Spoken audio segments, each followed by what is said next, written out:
আসসালামু আলাইকুম। কেমন আছো ভাই? ওয়ালাইকুম আসসালাম। আলহামদুলিল্লাহ, আল্লাহ ভালো রেখেছে।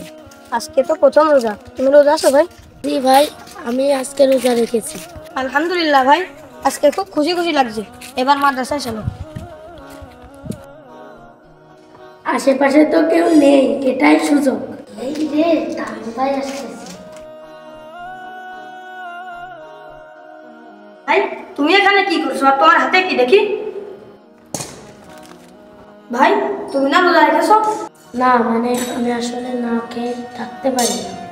ভাই, তুমি কি জানো আল্লাহ তাআলা বলেছেন, হে ইমানদারেরা, আমি তোমাদের উপর রোজাকে ফরজ করেছি, যেমন ভাবে ফরজ করেছিলাম তোমার পূর্ববর্তীদের উপর। আর রাসূল সাল্লাল্লাহু আলাইহি ওয়াসাল্লাম বলেছেন, যে ব্যক্তি ঈমান সহ সওয়াবের আশায় রোজা রাখবে তার অতীতের সকল গুনাহ মাফ করে দেওয়া হবে। রাসূল সাল্লাল্লাহু আলাইহি ওয়াসাল্লাম আরও বলেছেন, যে ব্যক্তি রমজান পেয়েও নিজের গুনাহটাকে মাফ করাতে পারলো না, তার মতো হতভাগা আর কে আছে? ভাই, রোজার ফজিলত এত, আমি আগে এসব কিছুই জানতাম না। আমি বাকি রোজাগুলো সঠিকভাবে আদায় করবো ইনশাআল্লাহ। আমরা অনেকেই রোজা রাখি না, আল্লাহ তাআলা আমাদের রোজা রাখার তৌফিক দান করুক, আমিন।